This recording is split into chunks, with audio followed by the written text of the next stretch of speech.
केला, भूक लागले, नोकरी पाहिजे, रोजगार पाहिजे, सुरक्षा पाहिजे, त्या वेळेला त्यांनी पाकिस्तानची भीती दाखवलेली आहे.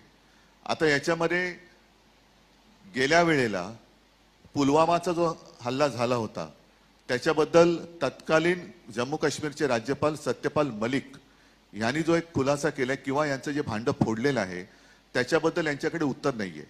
आणि सत्यपाल मलिकांचा आरोप किंवा त्यांची माहिती ही फार गंभीर आहे.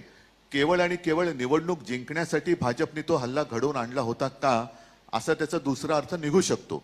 आता पाकिस्तानचा झेंडा हा मी तरी कधी बघितलेला नाही आणि तो भारतीय जनता पक्षाला माहिती असेल म्हणून त्यांना तो दिसला असू शकतो.